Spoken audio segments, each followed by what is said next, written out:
Have you ever felt like your finances are just going in circles without any progress? If you have, then this is why you need to watch this video until the end. It's time to change your mindset and take action to improve your finances starting today. Here are 5 financial commitments that can change your life forever. After many years of studying economics and history, I realized one very clear thing. Those who only dream without a specific plan often fail. Personal finance is no different. Without a strategy and clear goals, you are entering a battle unprepared, and failure is easy to see. Many people have said, "This year I need to save more money," but that is just a vague promise. A month, 2 months, or half a year goes by, and the account hasn't changed at all, or even decreased. This is not surprising, as the goals are too vague and unmeasurable. And if you can't measure it, how can you achieve it? Without action, your finances will remain stagnant. So what should you do? The answer is SMART goals, a method that CEOs, large companies, and skilled investors all apply. If it works for them, then we should definitely use it. S is specific. Do not set vague goals like wanting to be richer or wanting to save. You need to have a clear, specific goal. I want to save $20,000 by the end of 2026. A specific goal tells you exactly what to do, the amount of money, the deadline. M is measurable. Break it down to track progress. If you don't measure, you won't know where you are falling behind. $20,000 in 1 year is equivalent to $1,666 per month. If you only save $1,000 this month, you know you are behind by $666 and need to adjust. If you save $1,700, you know you are ahead of schedule. A is achievable. Set goals that are appropriate for your actual income and expenses to maintain motivation. If your net monthly income is only $3,000, a goal of $1,666 may be too strict. So start with a goal of saving $1,000 in 1 month, then gradually increase it. Achievable goals help maintain habits. R is relevant. Goals must be relevant to your current situation, prioritizing important expenses first. If you have $11,000 in debt with high interest, then the priority goal right now should be to pay down or pay off the debt as soon as possible, rather than trying to save while also paying off debt.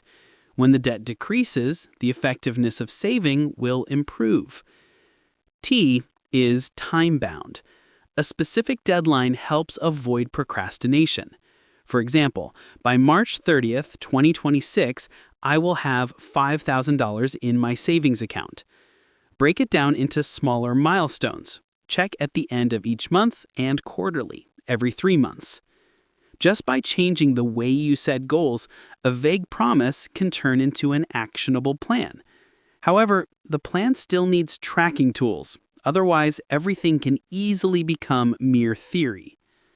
Many people keep track of their expenses in notebooks and then give up because it's cumbersome.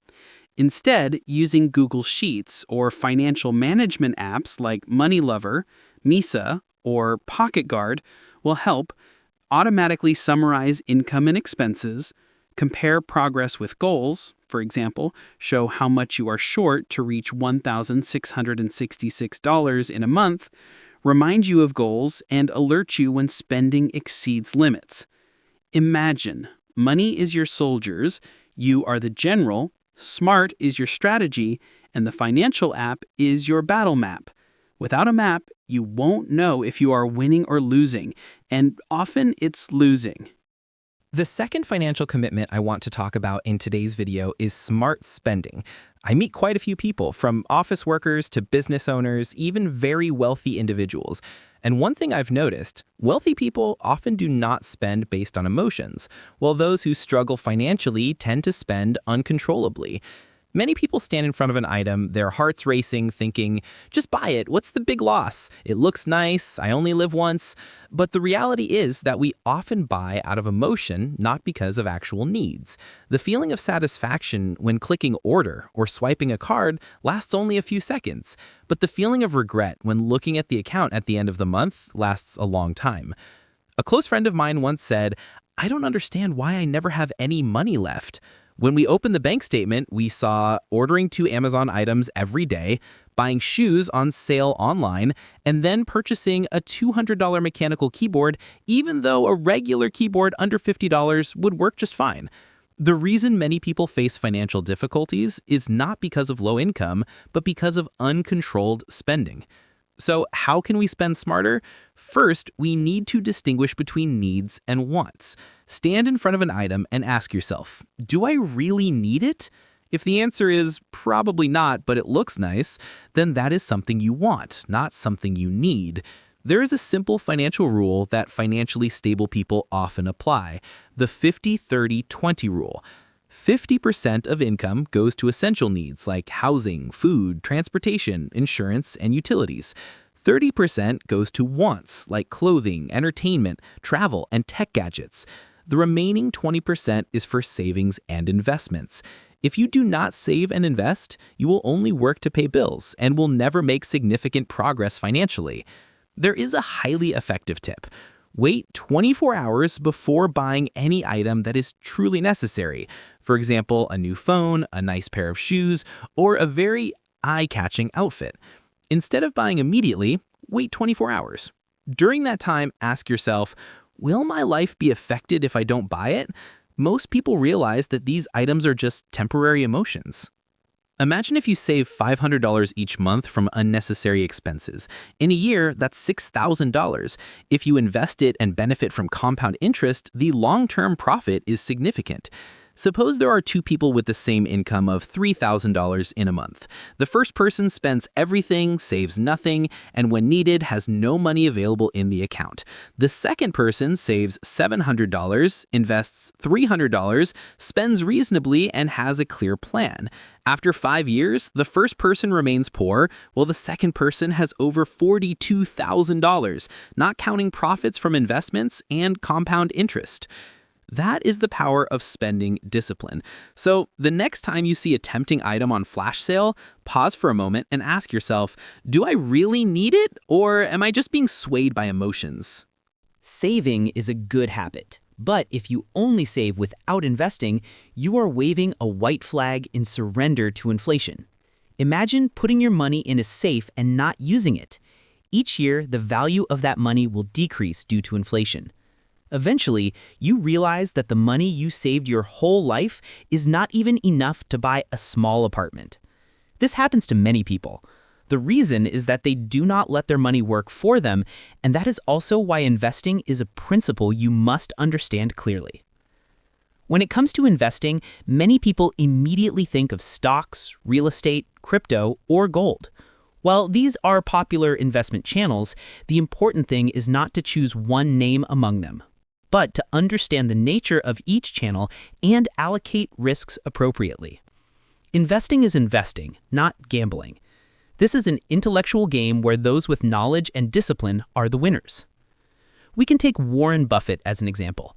He bought Coca-Cola shares back in the 80s when the price was still low, and that investment has now brought in billions of dollars. More importantly, he does not chase trends, does not buy hot growth stocks based on fads, but chooses sustainable businesses with stable cash flow. This is a significant lesson.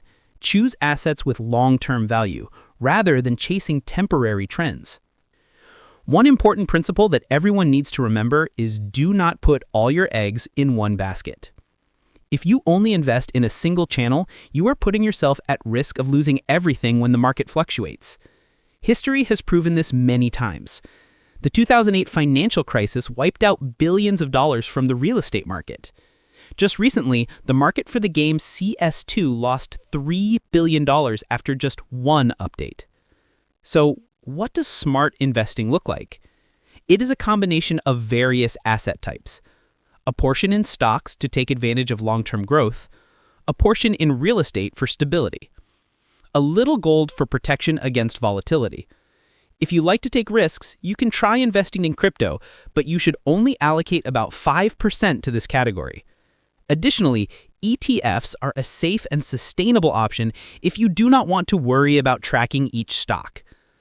Investing is not just for the rich. You can absolutely start with a small amount of capital through ETF platforms or US stocks to access the global market. The most important thing is to start as early as possible. Compound interest is a financial wonder. A small amount of money today, if invested correctly, can become a large asset in the future. Albert Einstein once said, "Compound interest is the eighth wonder of the world. He who understands it earns money. He who doesn't pays for it." In the past, I thought I had to wait until I had a lot of money before investing. But the problem is, if you do not learn early, then even if you have a lot of money later, you will not know how to use it effectively. Instead of waiting until you have a few $1,000s, start with a few $100s. Experiment, learn from mistakes, and build a solid investment habit right from the start of your savings. An investor who puts $100 each month into an ETF from 2015 until now could have over $30,000, while someone who just kept their money in the bank would only receive a few $1,000s in interest. Patience is the key in investing. No one becomes a millionaire overnight. Great investors understand that time is the most important factor in building wealth. The market may fluctuate wildly, but if you choose the right assets and hold them long-term, you will ultimately win. Take Bitcoin as an example. In 2013, it was only about $1. Many people thought it was a joke. They laughed and underestimated the power of crypto. But by the end of 2025, one Bitcoin had risen to $93,000. Those who held on for that long would have made tens of thousands times their investment. In contrast, those who panicked and sold when prices dropped in the short term missed the opportunity to get rich. Investing requires not only knowledge, but also patience and courage. If you truly want to take control of your finances in 2026 and the years to come, start investing right now. But invest with learning, planning, and discipline, not gambling based on trends. If you do not let your money work for you, you will have to work for money your whole life. The fourth financial commitment may seem a bit confusing to you, which is debt. Debt is a double-edged sword. It can help you achieve larger financial goals, but if not controlled, it can become a financial nightmare, a trap of interest that erodes your income. You can see this very clearly in people who are in credit card debt or high-interest loans. A debt of $20,000 with an interest rate of 20% per year, if not well managed, can balloon to double in just a few years, and this is truly terrifying. So how can you effectively manage debt? First and foremost, you need to prioritize paying off high-interest debts first. Imagine you are trying to fill a bucket with water, and the biggest holes are the high-interest loans and credit card debts. If you don't plug these holes immediately, no matter how much money you earn, you will still lose it to interest. There are two popular strategies for paying off debt: Snowball and Avalanche.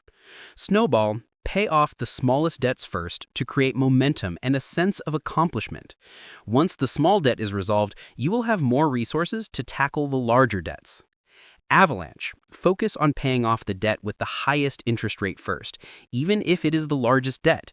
This helps you reduce the total interest you have to pay in the long run. Each method has its pros and cons, but the important thing is to choose the one that fits your mindset and financial situation. If you are someone who needs quick motivation, Snowball is more suitable. If you want to optimize financially, Avalanche is the better choice. Finally, remember that debt is not the enemy if you know how to control it. But if you let debt get out of hand, it will become a whirlwind that sweeps away everything in its path, including your financial future and your family. In the final part of today's video, there is something very important in finance. That is earning more money. Don't just save, earn additional income.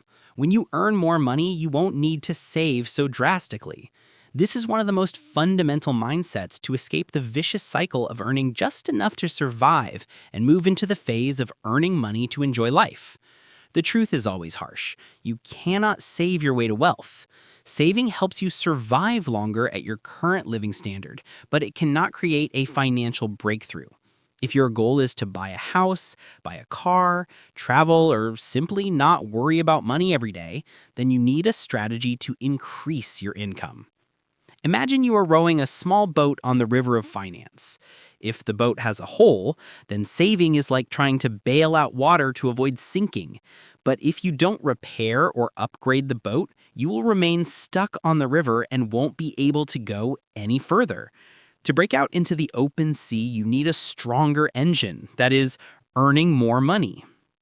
There is a very famous saying, "To have what you have never had, you must do what you have never done." If you want your income to increase, then your skills must also be upgraded accordingly.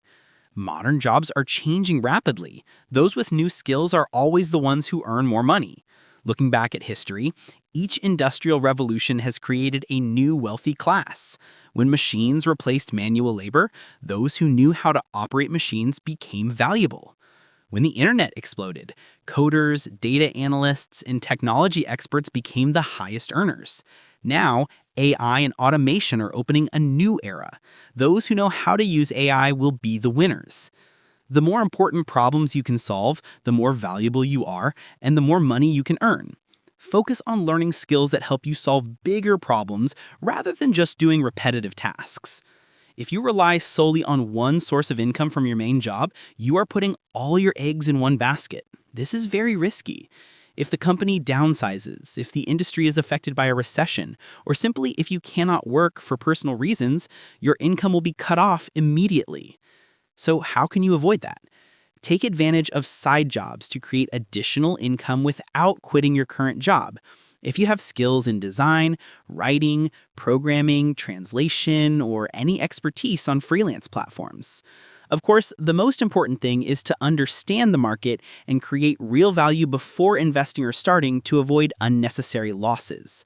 And remember, patience, patience, and patience. In companies, 20% of skilled employees generate 80% of the profits. In business, 20% of customers generate 80% of the revenue. In life, 20% of effort brings 80% of the results. Ask yourself, which job provides the highest value but takes the least time? What do I do better than others that few can replace? Which skills help me increase my income the fastest? In summary, don't just save. Earn more money, learn new skills, take advantage of side jobs, invest in income-generating assets, and most importantly, work smart instead of just working hard. If you want to be wealthy and financially free, now is the time to take action. And these are the 5 financial principles that will change your life forever. If you adhere to these 5 principles with persistence and resilience, your personal finances will surely improve significantly.